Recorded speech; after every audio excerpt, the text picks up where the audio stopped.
So friend, आज है 1 अप्रैल और हम लोग करने वाले हैं द हिंदू के इम्पोर्टेंट न्यूज़ को कवर, जो यूपीएससी 2024 प्रीलिम्स या अन्य किसी स्टेट पीसीएस प्रीलिम्स एग्ज़ाम्स के लिए होंगे इम्पोर्टेंट। तो अभी क्योंकि इलेक्शन का माहौल है हमारे यहाँ, तो लगातार जो न्यूज़ है वो बहुत ज़्यादा कवर हो रही है इलेक्शन वाले डिपार्टमेंट से। तो हम लोग केवल उन्हीं न्यूज़ को कवर करेंगे जो हमारे एग्ज़ाम के लिए है इम्पोर्टेंट। तो वीडियो लेंथ छोटा है क्योंकि इसमें रखा ही गया है केवल उन कंटेंट को जो हमारे लिए इम्पोर्टेंट होंगे।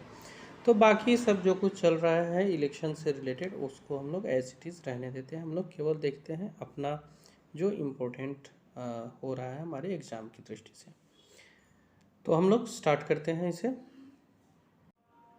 ये एक न्यूज़ है जो कांग्रेस रैली से उठाया गया है, हालांकि हम लोग के लिए वो इम्पोर्टेंट नहीं है। इस रैली में चर्चा हुआ है कच्चा थीवू को लेके। एक जगह है जो कि श्रीलंका में है, इम्पोर्टेंट है आपके प्रीलिम्स एग्जाम के दृष्टिकोण से।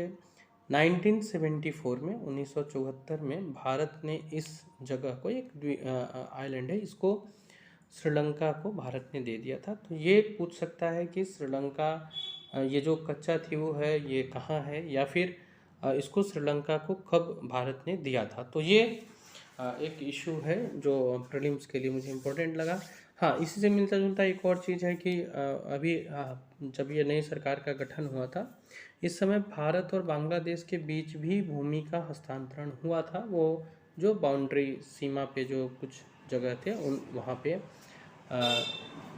क्षेत्रों को लेकर हस्तांतरण हुआ था। तो ये दो याद रखिएगा, हो सकता है कि एग्ज़ाम में इससे कुछ प्रश्न देखने को मिले। आगे बढ़ते हैं हम लोग, जो प्रीलिम्स की दृष्टि से और कुछ इम्पोर्टेंट न्यूज़ हो सकते हैं उनको देख लेते हैं।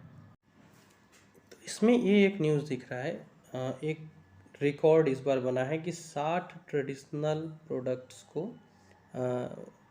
जीआई टैग दिया गया है। सबसे ज़्यादा एक बार में जो जीआई टैग दिया गया है, इसका एक रिकॉर्ड बना है। अच्छा, ये जो 60 ट्रेडिशनल प्रोडक्ट्स हैं जिनको जीआई टैग दिया गया है, ये भारत से है। इसमें 6 आपको है ट्रेडिशनल क्राफ्ट्स जो असम से है।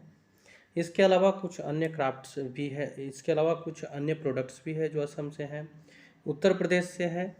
और आपको एग्ज़ाम की दृष्टि से आप इस चीज़ को भी नोट डाउन कर लीजिए कि अभी उत्तर प्रदेश सबसे अधिक जीआई टैग वाला स्टेट बन गया है।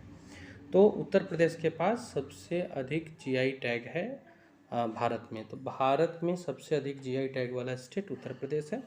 अब आते हैं इधर द हिंदू में, यहाँ जो मेंशन किया गया है 60 से अधिक प्रोडक्ट्स हैं इंडिया के जिसको दिया गया है जीआई टैग, जिसमें बनारस ठंडई है आपको उत्तर प्रदेश से। तो उत्तर प्रदेश से सबसे अधिक हो गए हैं, उत्तर प्रदेश के सबसे अधिक हो गए हैं।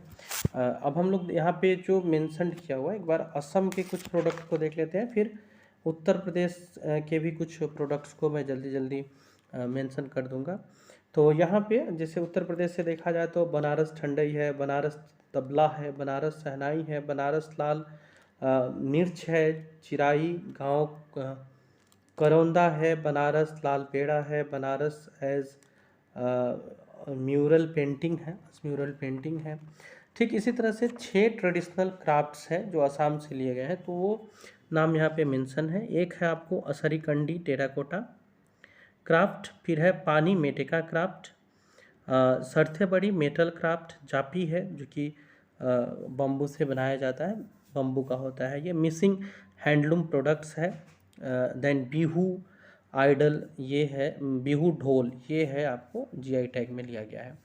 इसके अलावा 13 और प्रोडक्ट है असम के जिनको जीआई टैग दिया गया है, जिसमें बोडो ढोकना है। पहले हम लोग चर्चा कर रहे थे असम के जो गमछा है, गमोसा जिसको बोलते हैं, उसमें भी कुछ को दिया गया है, जैसे बोडो गमछा ट्रेडिशनल ड्रेस है बोडो मेन का। इसके बाद आप आगे बढ़ते हैं तो बोडो इरी सिल्क है। इसके अलावा में आप सिल्क वर्म समिया रिसनी है। तो इस तरह से अन्य कुछ प्रोडक्ट्स है जिसको दिए गए हैं। बोडो सीफंग ये एक अच्छा वर्ड है, आप याद रखिएगा। बोडो सीफंग होता क्या है, तो एक लंबा फ्लूट होता है, बांसुरी होता है। बोडो तरोखा है, ये भी म्यूजिकल इंस्ट्रूमेंट ही है। बोडो गमछा ये बहुत न्यूज़ में रहा है पहले से भी। तो बोडो गमछा जो है ये ट्रेडिशनल ड्रेस है बोडो मेन का। असम के जो सीएम है इन्होंने एक्स पे, जो कि फॉर्मरली ट्विटर है, उस पे इस चीज़ को बताया कि असम के हेरिटेज ने किस तरह से एक बड़ा जीत दर्ज किया है इन प्रोडक्ट्स के माध्यम से। तो ये एक न्यूज़ है आपको जो हमारे एग्ज़ाम के दृष्टि से इम्पोर्टेंट है। आगे एक वैसे आप जस्ट जानने के लिए जान सकते हैं, जो आगे एक न्यूज़ है वो ये है कि पाकिस्तान के प्रधानमंत्री ने रेड कारपेट्स जो ऑफिशियल इवेंट्स में यूज होते हैं इनको बैन कर दिया है। और क्यों बैन किया है, तो इनका मानना है कि इससे फंड्स बचेंगे और इकोनॉमिकली आर्थिक दृष्टि से पाकिस्तान को हेल्प होगा। तो बस ये जानने के लिए आप जान सकते हैं। और ये आज द हिंदू से न्यूज़ थे। आपको कच्चा थीवू कहाँ है ये आपको याद रखना है, कच्चा थीवू क्या है ये याद रखना है। अगर आपको वीडियो के दौरान ही याद हो गया तो आप कमेंट बॉक्स में बताइएगा ये। और साथ ही साथ ये दूसरा प्रश्न है कि सबसे अधिक जीआई टैग वाला स्टेट भारत का कौन सा बन गया है। मिलते हैं कल फिर ऐसे ही इंपॉर्टेंट वीडियोस के साथ। अभी के लिए इतना ही। Thank you.